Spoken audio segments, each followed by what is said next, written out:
Hi, it's another video, as usual, long overdue. It's now June 2022, and next month it will be 6 years since I was diagnosed with stage 4 colon cancer. And at that time, I had 7 to 9 months to live realistically. That's with treatment, so surgery and chemotherapy. Um, yeah, people with my same level of type of cancer as me in 2016 in Europe were living about 7 to 9 months, and now almost 6 years has passed. So I'm lucky, I guess, and yeah, very, very, very grateful to be in Japan and be having cancer treatment here. So just a general update, really, on my situation, what I've been doing, and particularly on the non-profit organisation Make Cancer History that I'm in the process of setting up here in Tokyo. So recently, my abdominal pain has reduced a bit. I'm now getting like lower abdominal pains, maybe a couple of times a week or once a week. So it's quite a big improvement of a few months ago. It's still possible that the point where my intestines were reconnected is kind of scarring up. So I'm gonna go in for a checkup later this month, which will be an endoscopic checkup. So the endoscopist will sedate me and investigate with a camera. And if if the connection point called the anastomosis, if that's closed up more than sort of 10 millimeters, so if it's narrower than 10 millimeters, then I will go to hospital probably in early July, I guess, to try and break the scar tissue again. So I had that procedure earlier this year, and it's quite a straightforward thing, although my surgeon is very cautious and thus, yeah, puts a lot of extra safety measures in place that you wouldn't usually have. So, yeah, I'll kind of see what happens, and obviously I'll update you on that. So that'll be in a couple of weeks' time. I'll go for an investigation. If if the anastomosis is still about 10 or 11 millimeters across, then I'll go for it will be kind of safe to do a further investigation. So the endoscopic camera is about 10 millimeters across. So if I can, yeah, if the diameter where the surgery was done, if that's still around 10, 11 millimeters, then I would go back again for a deeper investigation, like throughout my intestines. If it is kind of basically the same as it was just after doing the procedure, then it's very difficult to know what to do. So I'm still getting abdominal pains sometimes, not very severe, not very often. So it's very difficult to know if doing the procedure again will help. The guidelines, I don't know if it's Japan wide or just at this hospital, but if the connection point of the surgery, if it's under 15 millimeters, then they can consider doing the procedure. If it's under 10, they have to do it for safety. So 10 to 15 millimeters is a very tricky situation. because on the one hand, a surgeon obviously wants to improve the quality of my life as much as possible. On the other hand, he doesn't want to take unnecessary risks. And the risk of this procedure is very low. It's called a balloon angioplasty. It's a very low risk procedure, but if something did go wrong, the surgeon said the results would be catastrophic.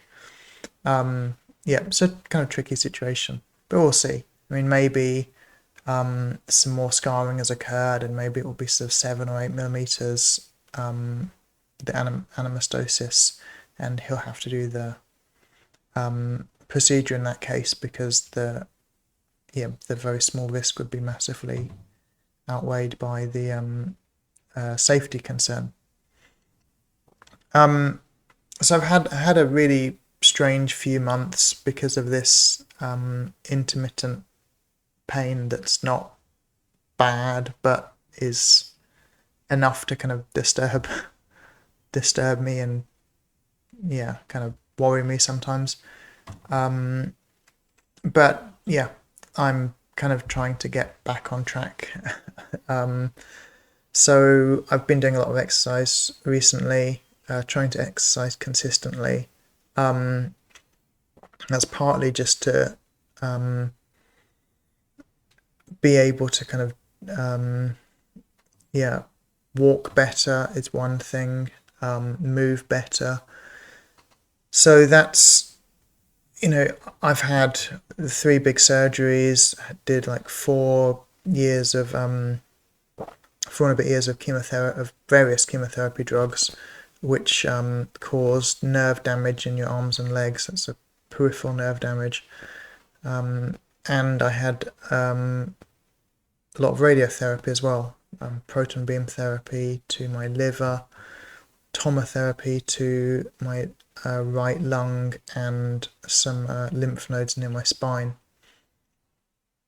And then also just spending a lot of time in hospital, and spending time out of hospital but incapacitated by chemotherapy.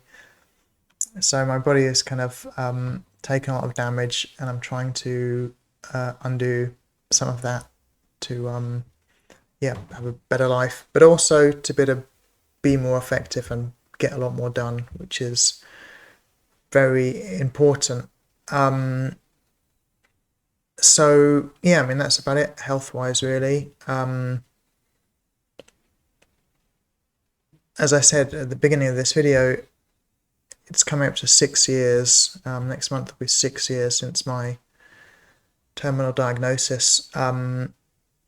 So yeah, I'm now in the 0.1% survivor group or something, or the survivor group, but even smaller than that, I think. So that's kind of amazing. And at the moment, I'm what's called NED, NED, no evidence of disease, which is incredibly unusual for people who have this level and spread of cancer in 2016, when that was diagnosed. Hopefully a few more people are getting to this point now with improvements of treatment, especially with the immunotherapies. So if I can make it another year with no evidence of disease, then at the 3-year mark, the chance of the cancer recurring drops off quite significantly. So that would be another big milestone. I'm having a CT scan on Monday, in fact, a couple of days' time. It's afternoon scan, so I should be able to see my oncologist after that and just have a quick look at the scan together. So I'll know if there's any kind of massive tumours appeared or whatever. And it will take about a week to get the radiographer's report, because it's a small clinic, so I have to wait a bit. So I'll get that the following Monday, which will be the 13th. So I'm kind of a bit anxious. Cancer patients tend to get very anxious before scans. My blood test results have all been fine now for a couple of years, so hopefully it will be okay this time as well. So we shall see. So I mentioned that one of the reasons to try to reverse some of the damage in my body is so that I can be more active, doing work for Make Cancer History, which is the non-profit group I'm setting up in Tokyo that will cure cancer. I mean, that's the overall aim, is to get cheap, reliable, non-toxic, non-invasive treatments to patients all over the world. And some of this involves actual research. A lot of it is just looking at the best treatments out there and helping connect up the right kind of people, the researchers, the oncologists and the patients, so that the patients are getting the best treatments, and also that the patients are getting the treatments early, because for various reasons the better treatments tend to be more expensive and are given late, which is ridiculous. The later the patients get really good treatments, I mean, the more chance, first of all, just that the treatment won't work. Good treatments tend to work better earlier. And I think that is because when a patient has an effective treatment, the effective treatment is destroying a lot of the cancer cells, but the patient's immune system also kills off cancer cells. And the later in the patient's like disease progression, the more likely it is that their immune system is ineffective. So they're going to get less benefit from those really good treatments. I took immunotherapy treatments straight away, and I think that's been a big factor in my survival and reaching this point. So we've got to get good treatments to patients earlier. And in fact, in a lot of areas of medicine, good treatments are given late for financial reasons. And is it surprising? But in many cases, giving more expensive treatments earlier would save money in the longer term. So just last week, I've been learning about a bacterial infection called C. diff, which a lot of cancer patients get, and it's horrific infection in your stomach and intestines. And you get it as a side effect of chemotherapy, because chemotherapy wipes out your kind of good bacteria, so that changes the environment in your intestine, and then C. diff can take over your body. And it's really nasty, and typically you need 10 days to 2 weeks of antibiotics to treat it, and then there's actually quite a high chance that it will come back 3 to 5 weeks after it's been initially treated, or initially successfully treated. And if the patient is not treated successfully with this antibiotic, or they're treated and it recurs, and they're treated again and it recurs, or whatever, then there is a second-line antibiotic. And the second-line antibiotic is much, much, much more expensive. In the US, it's insanely expensive. I mean, thousands and thousands of dollars for a course of 2 weeks of tablets that cost a fraction of a cent each, but cost a lot of money to research and develop, I guess.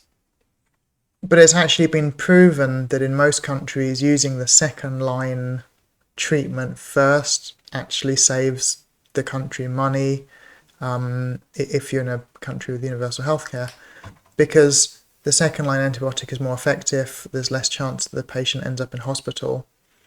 So it's just insane that patients are being given the less effective antibiotic first, because the more effective one costs too much money, even though the more effective one is cheaper in the long run. And that situation is just not unusual in medicine.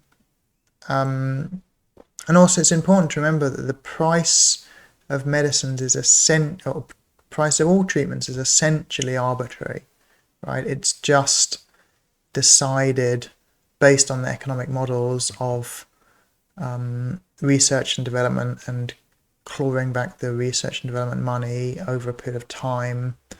But yeah, the prices are just arbitrary. The same with treatments like radiotherapy, and yeah, even treatments that are human intensive, like surgery, where you have a big surgical team. A lot could be done to bring those costs down, and those one of the things I'm kind of working on. So if you go to makecancerhistory.jp, I'll put a link below this video. I'm adding kind of information there. Recently I did some online seminars for cancer patients and carers of cancer patients. So there was one all about getting cancer treatment in Japan, what it's like, and that was joined by quite a few people, some of whom were cancer patients in Japan and some of whom were wanting to come to Japan for cancer treatment.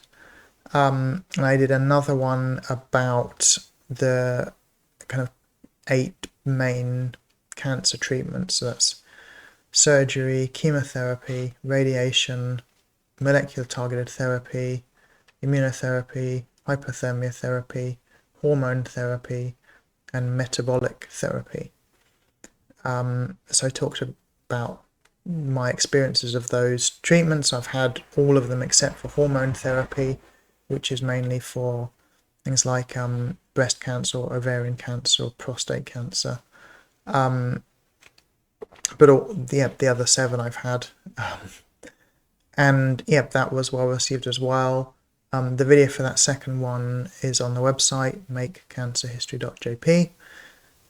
So you can go and watch that if you're interested.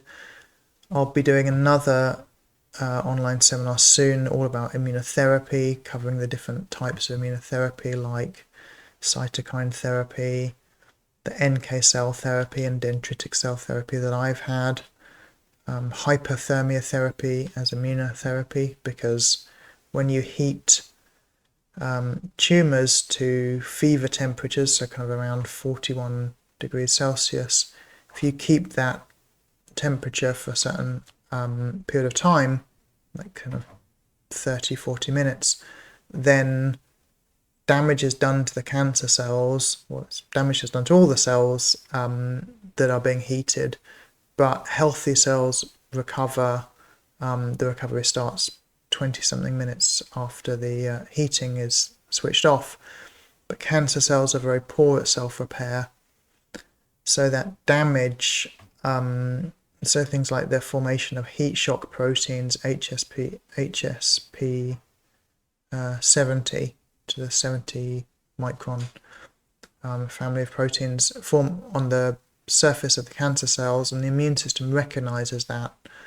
So it allows the immune system to recognize cancer cells that otherwise would be hiding from the immune system. So yeah, I'll talk about those kind of things.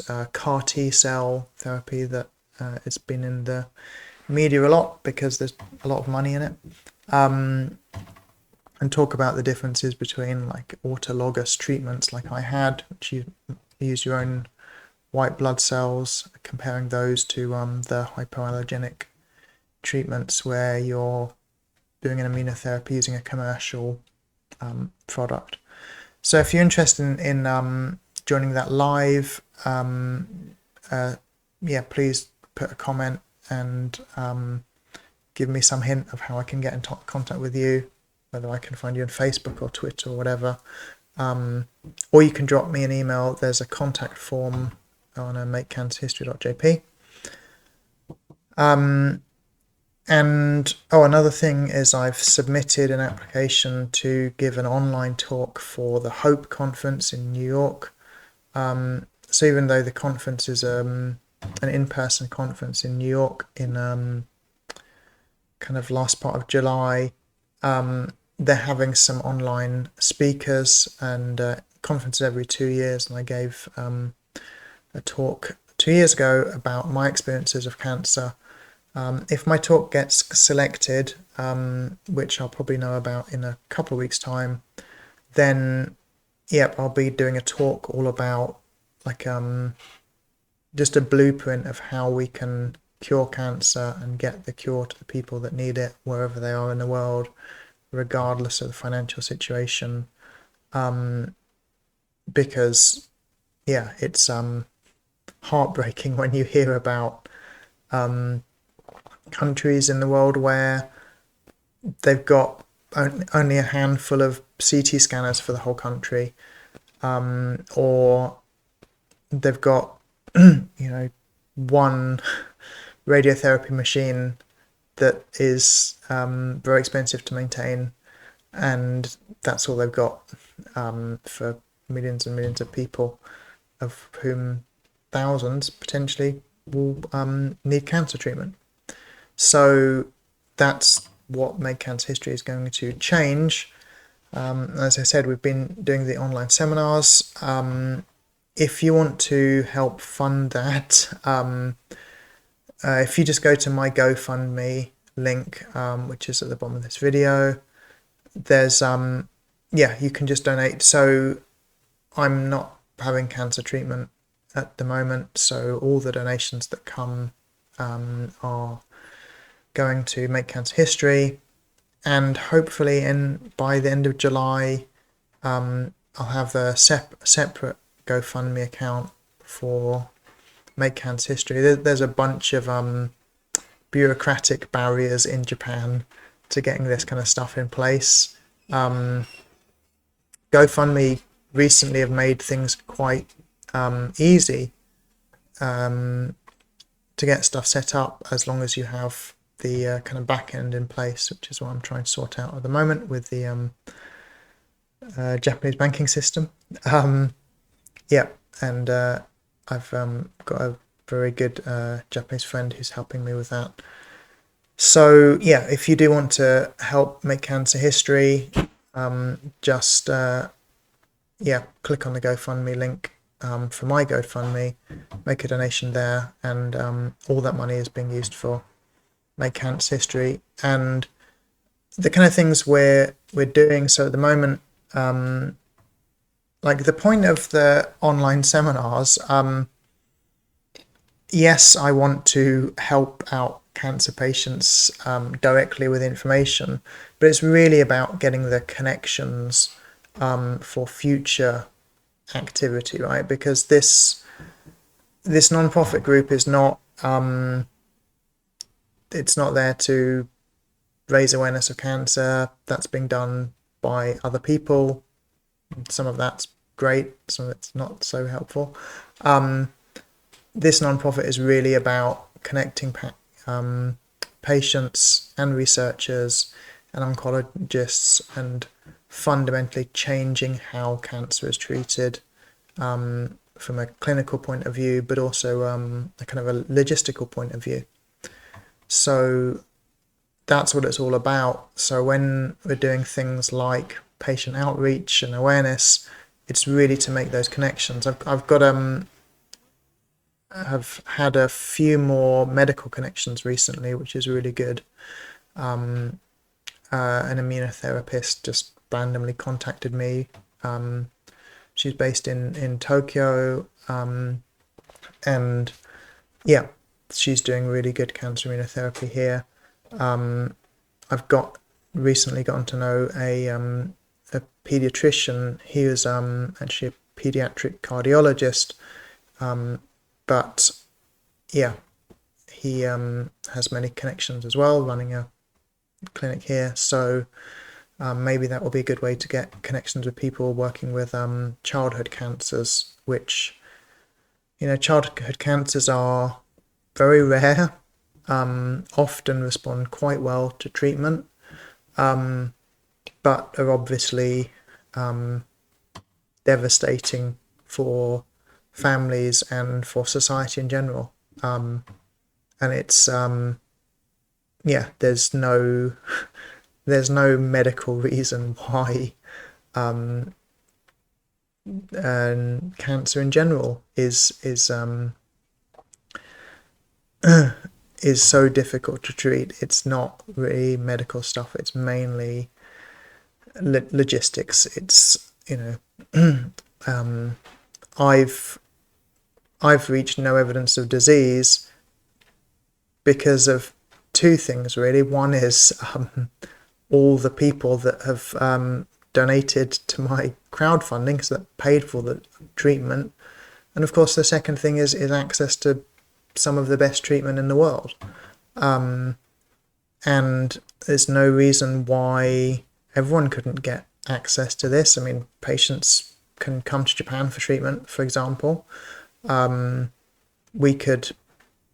meaning society in general, but we could sort things out so that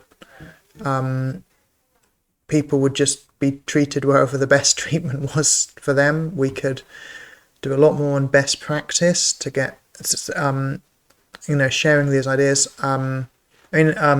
As I speak, I think it's ASCO this week or next week or whatever. So ASCO is the American Society for Clinical Oncology. It's like the world's biggest cancer conference. It's massive. It's rather silly. It's not a serious way, or it's not an appropriate path if you're interested in curing cancer for as many people as possible around the world. It's more like a kind of high school science fair, I guess you would say, in the US. It's embarrassingly bad. Poor quality talks, people like making a poster about cancer treatment, and they stand next to the poster and people walk up to them and ask them questions. This is not serious science. It's not how you do stuff.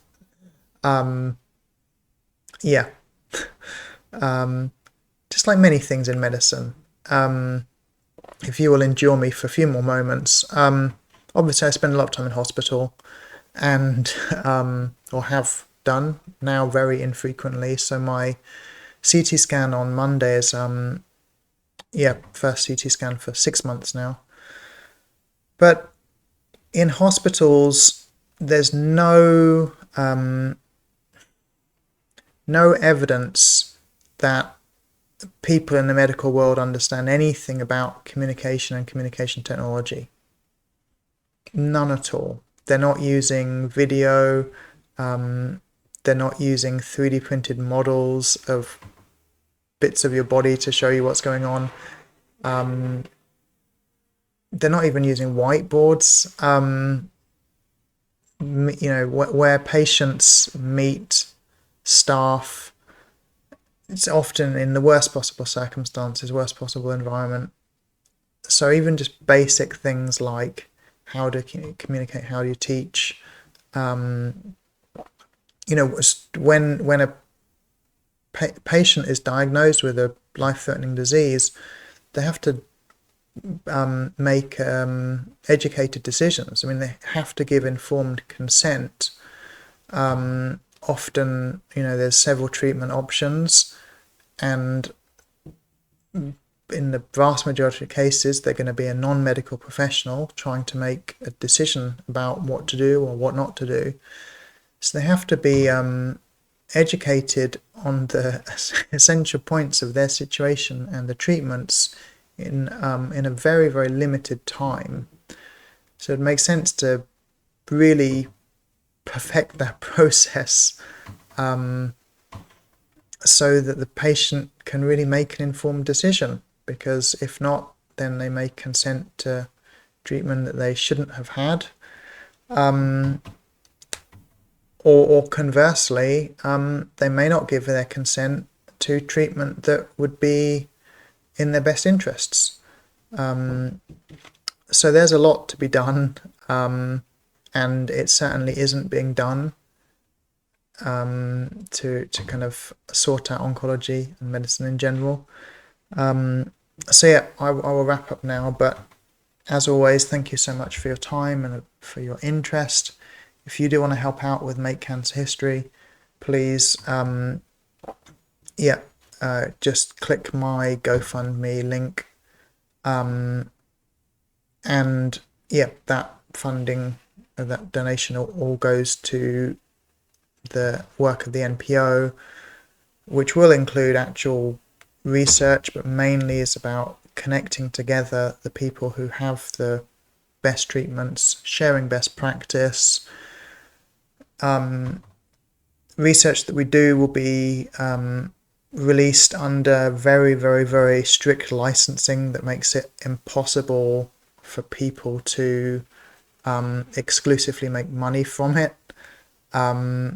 So basically licensing that protects non-profit use. So it will never be possible to kind of hijack the treatments, or just the best practice, right? So we will be very, very, very robustly protecting the public ownership of this stuff. So the treatments will be owned by the public, in the public domain, just like it is with a lot of free and open source software. There are legal safeguards in place that stop companies trying to hijack it, and that does sometimes happen. Companies try to hijack free software, and they strip off all the information in the source code that shows it's free software. But fortunately, skilled people are able to hunt it out and expose it. So yeah, it's all be open, and especially open and protected for non-profit use, because it's really essential to get better treatments to everyone, all around the world. So thanks for listening, and the next video will be a good news or bad news video, depending on how the CT scan went. So I will update you then. Thanks a lot.